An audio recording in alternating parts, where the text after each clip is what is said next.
Oui, si rappelé, non, nous battons là, nous rappelé. Oui, si rappelé. Oui, ça lève tout. Ça lève tout. Ça lève tout.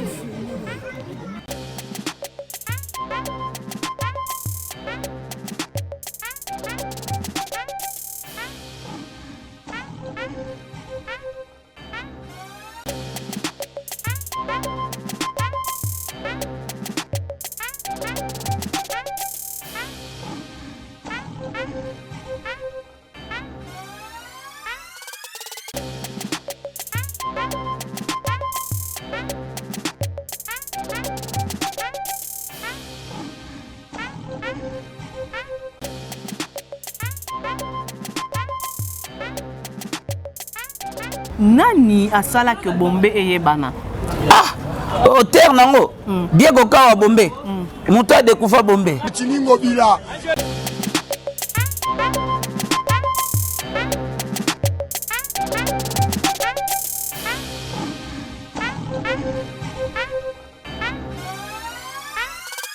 Mbote na balandinyo sa MK Buzz DK Tobeta Masore ya Mboka.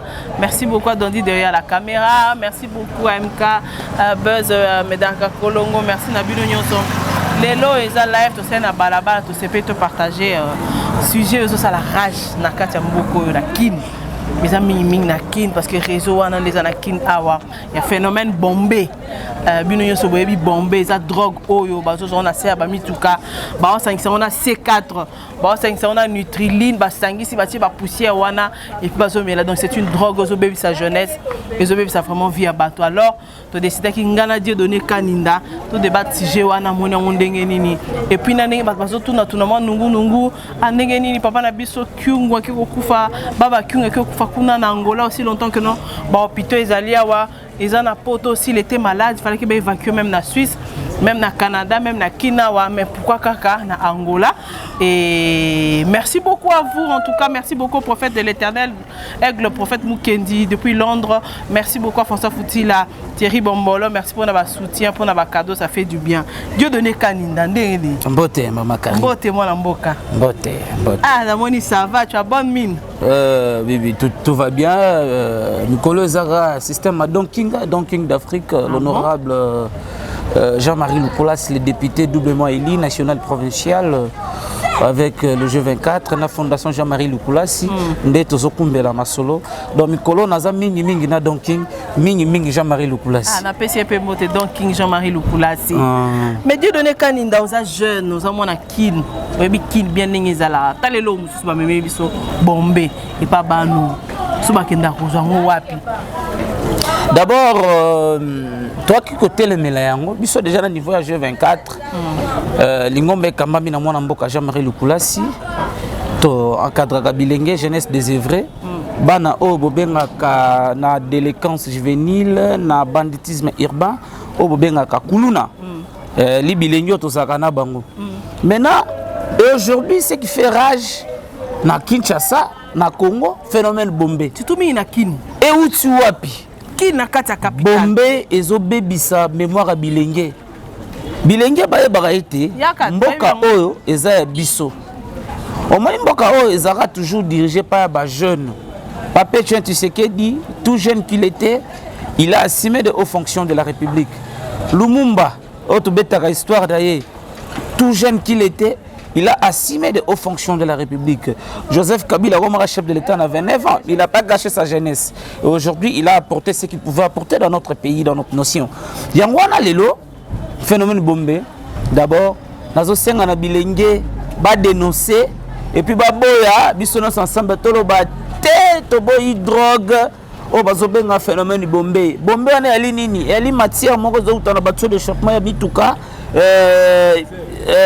Catalyseur à Mutamelango on a coûté plus formation catalyseur est silencieux mais la bombe on réversé oyo sala kaete soya mutuke bimakate mais lelo erobi ko servir drogue bazo mélanger on a ba diazepam na nitriline bazo mélanger nitriline C4 oya basi bazo tia C4 na yebisio ezoti kabilenge kidiba ozoka moi si so appetio bon bonjour. Et puis de bonjour Tilobi. L'émission na moni receveur mo ka tiba ton erreur. Na rond-point Victoire azobela la kinga. Bata kinga bo ba côté belé oga na suko kinga sani. Les effets de Bombay. Oka jeune otambola olala. Les effets de Bombay. Totelemela avant non Bombay totelemela consommation abusif et alcool. Entre autres zodo de soupe natolo. Babylone alimité. Ils ont salement sans respecter les règles hygiéniques. Oka boto mais le bloc à blé jaune, rouge, orange, vert. Orange. Ce qui n'a pas quand tu m'aballes l'homme mais la wabenga un robot. Ya solo. Qui n'a pas quand tu m'auras oh mais dans un quinoa. En tout cas. Je suis né à Kinshasa. Ah bon? Je suis quinois authentique congolais de père et de mère. Donc ils ont monté à Kinshasa que Chapenga, Pakajuma, Mopono, Imika, Nayebi, ils étaient na Kendra kuna mais Nayebi. Pour Nayoka, net obi histoire bombenga mais la bombette Nayebi ben fait bomber tout le monde a pas ya bateau. Tala bombé lelo, phénomène bombé, ça détruit la jeunesse. J'ai du mal. Non, bimisama ya misu. Na mona jeunesse, ils à venir à lobby. 15 ans, 17 ans. Biso nde to diriger mboka lobby. Génération ya ba papa Etienne et si elle qui. Lelo génération ba président Fachi, ba président Moïse Katumbi bakoleka. Ekotika la siko biso nde to kotika na mboko. Siko to tika na mboko to zo détruire moral na biso mémoire. Bombe je effacé ba tout mémoire. Olo bala mutu li solo. Mutazo betoli solo moko kala bilengi totika bombe. J'ai 17 ans s'il vous plaît. Moi na classe surtout na uniforme moi côté garage. Moi na classe côté garage au moins na kimpwanza. Azoluka nini. Et puis ba dealer ba toana ba koma ba célèbre pas ba DJ. À côté ka bombe y a on a interpellé ba service de sécurité. Ba service de sécurité. La police azaka na branche anti-drogue. Musala na yela kanini. Ezaka kanga bato ya bangi. Bombe ont détruit toute une génération. Qu'est-ce qui a fait que nos phénomènes ont plutôt analysé nos mots? Parce que chômage, nous avons fait dans ces pays plus de 14 ans de chômage. Je suis sorti de l'université, régime Kabila nous a pas donné l'occasion, la chance de travailler parce que parce que n'avait pas personne pour me recommander dans une entreprise pour travailler. Et je me suis bâti aujourd'hui, je travaille, j'ai un boulot. Est-ce que les jeunes là, au Bazawana, aujourd'hui, chef de l'État, à la qui biso ko sala ba jeune millionnaire. Parce que biso ba jeune ba sala biso millionnaire. Na ki bombe. Mais maël les até la case déjà mon elenge tozo sala campagne to boyi bombe. Yango biso à niveau G24, trop proposer que gouvernement a créé centre de désintoxication. Voilà. Ba désintoxiquer bilenge wana ba déjà ba koti déjà na bena ba zongisa bango batu. Pona ba ona ba kotité réseau service de sécurité base à très sévère. Bakendo kanga ba producteur nango, bato bazo teka yango, na ba consommateur na yango. Ceux qui ba dit que ba camion na kopa bombe refuta $20,000 pour bato na ba ekosila. C'est ça. Ekosila. Ceux qui na garage na yo, tout mingi ba kolo garage hein. Ba mettre bino ba benga bino ba mettre ba garage. Voilà. Il faut pas interpeller. D'ailleurs, la mutuka moi, na mutu mo ze santé, vie to zo ka matière na simba ko ça.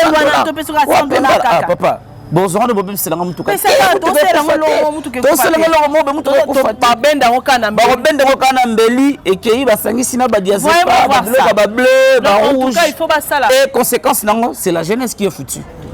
Or la jeunesse, c'est l'avenir de demain. La jeunesse. Et puis il y a une question depuis Paris. Louia Louchon c'est le Pamba Barona Guilan. Alobi Boye, nani asala que Bombe et Yebana. Ah, au terre nango.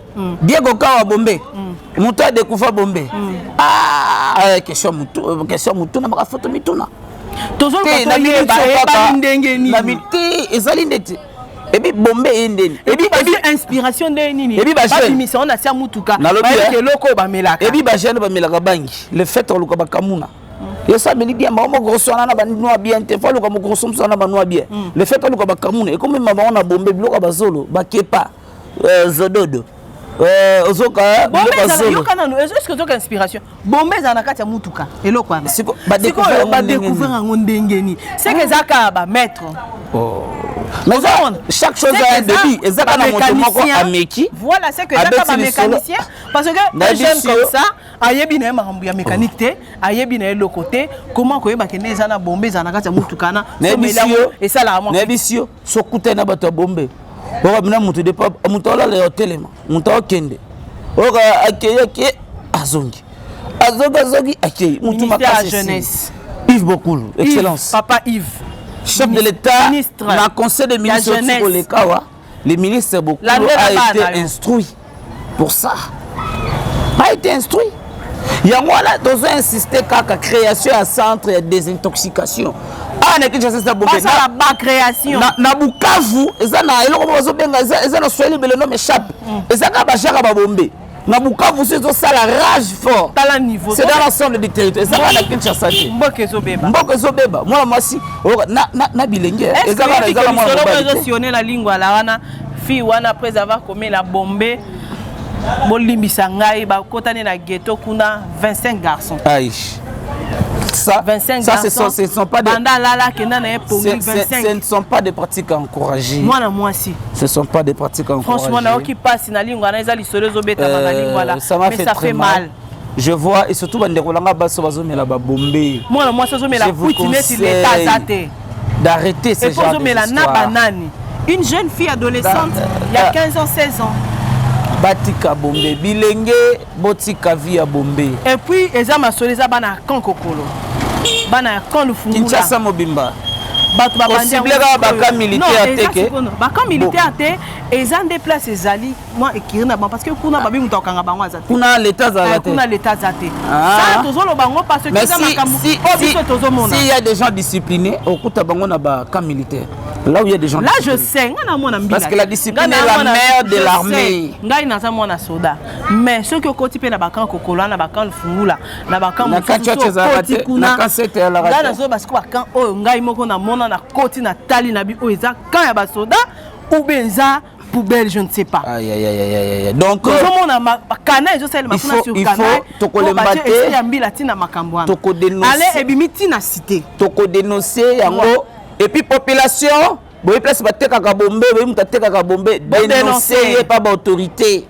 Bakangaye.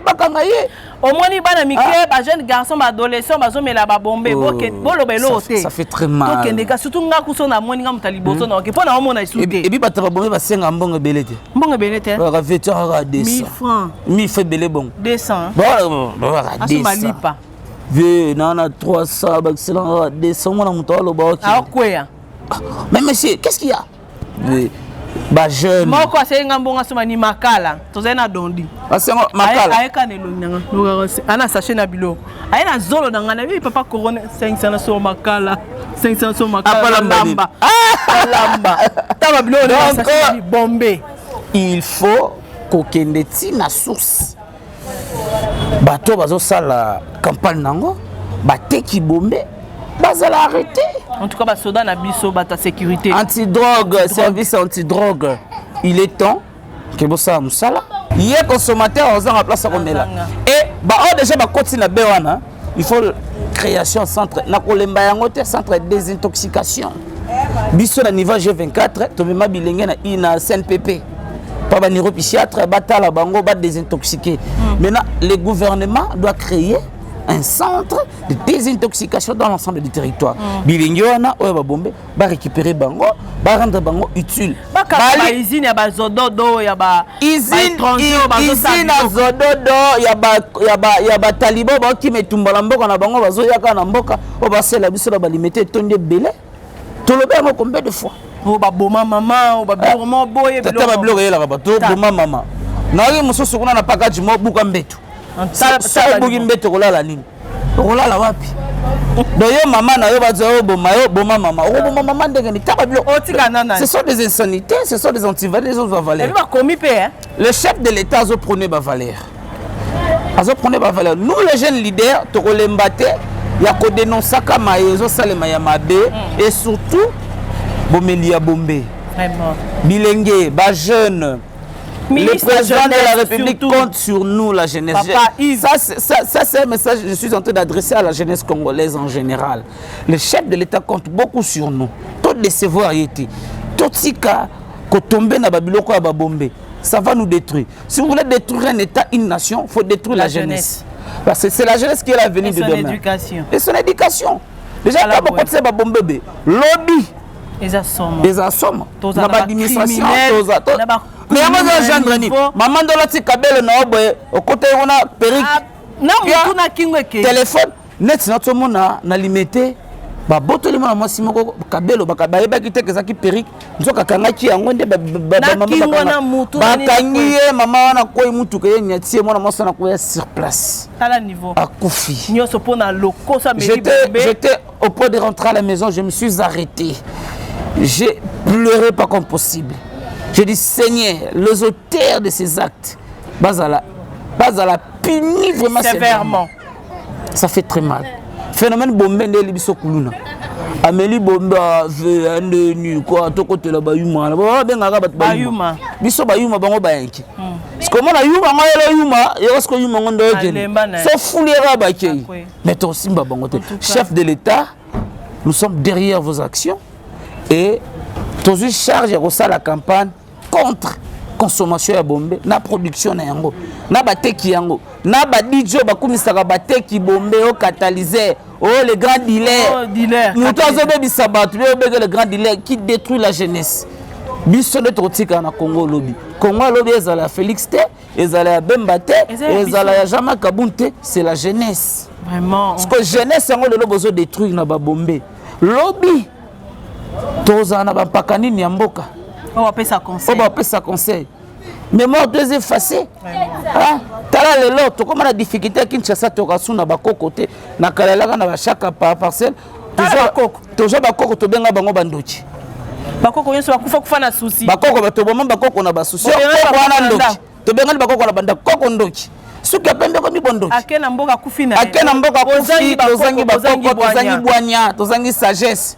Suko lelo quel type il y a génération autozo construit pour Namboka lobby total à Congo il y a 50 ans ba jeno bazalelo lobby ba koma bakoko sko bilenjo bakoya to kotikela bango nini parce que Lumumba tikela biso bombete papete na tikela biso bombete Butagizenga atikela biso bombete Fumuki Mbangu atikela biso bombete Pierre Mulele atikela biso bombete Papa Justin Bomboko atikela biso bombete Maître Betuzuji atikela biso bombete mena biso tokotika bombe pourquoi totika la génération zoya to détruire toute une génération le Congo de demain c'est nous le bateau to so mona lobby biso de to diriger mboka à tous les niveaux na ba service public ce sont les jeunes le chef de l'État zo pour un rajeunissement il y a administration publique maintenant l'administration publique va rajeunir en gros na ba bombe au moins na kelasi fiti cadre alati azola mukana whisky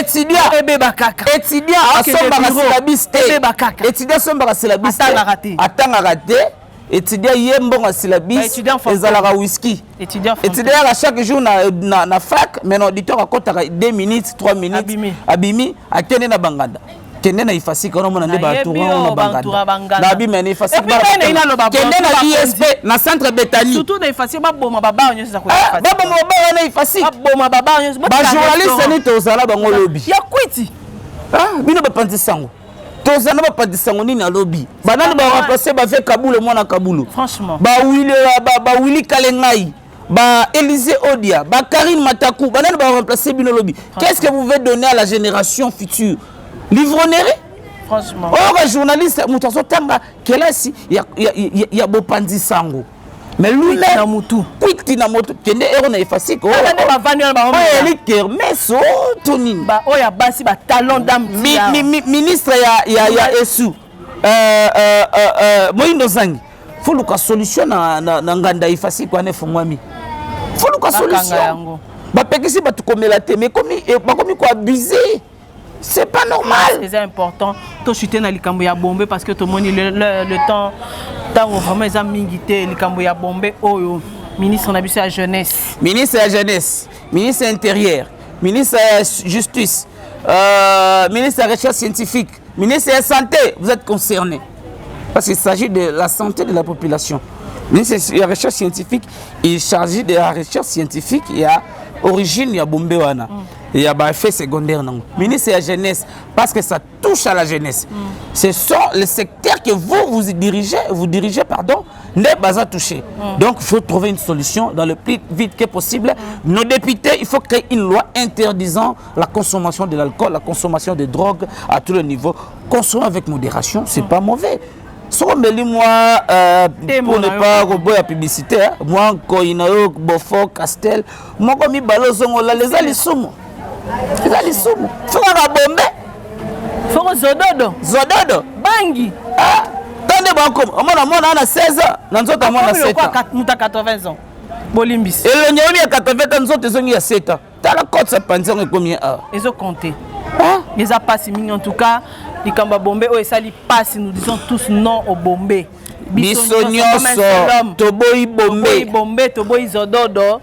En tout cas, mboka na biso zamboka moya lipamboli, tozana bato mayele mingi awa. Tozana bato moko basala musala malam. Il y a des jeunes au bazana kati na bango bana misala, bazana ba potentiel ya makasi pour la RDC, mais hélas bazo bebisa na ba bombé, na ba drogue, na ba kwiti kola ngalali na se. Ça fait mal. Dieu donné, c'est la fin de cette émission. Je crois que na ba sujet mususu. Un mot de la fin parce que tu as chuté. Le mot de la fin, j'interpelle la jeunesse congolaise à la prise de conscience.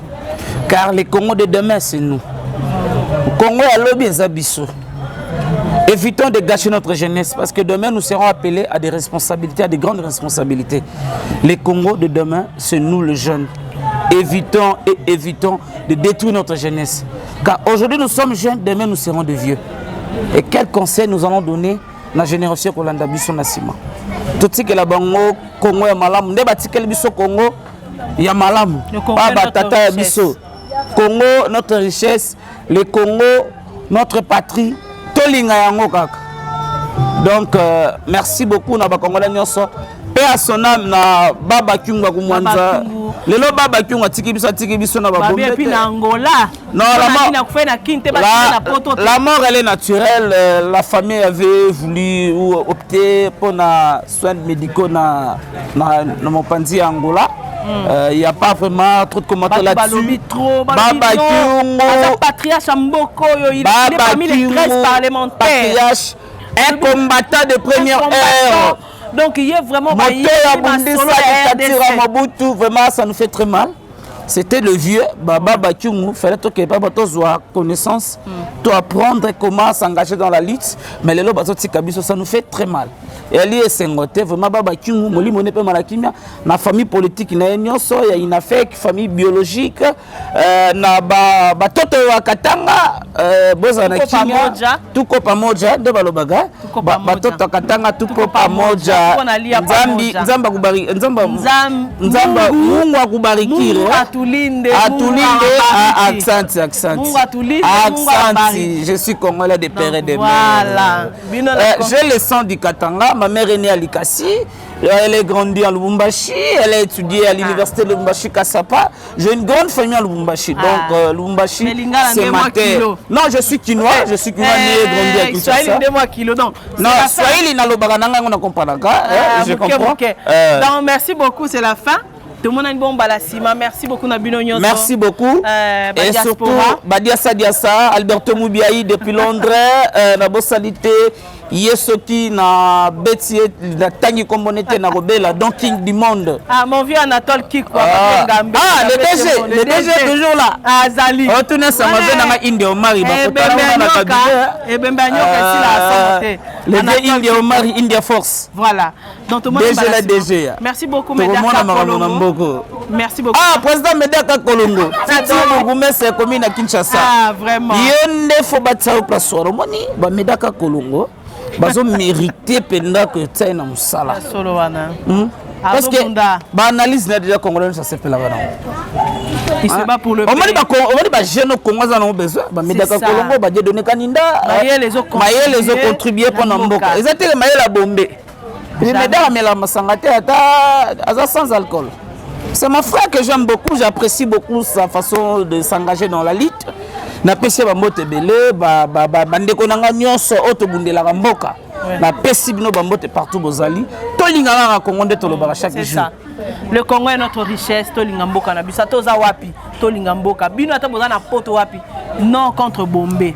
Batala poto campagne contre Bombé. Bolemba te. Na ba famille na bino bana kina. Oika mwana ko Roger le combattant, telemela Bombé. Roger le combattant, telemela Bombé. Alberto Mubiaï, loba tobo Bombé. Pamela Mozigo, il faut que telemela. Ah, comme mamie Lela to na la Bye bye.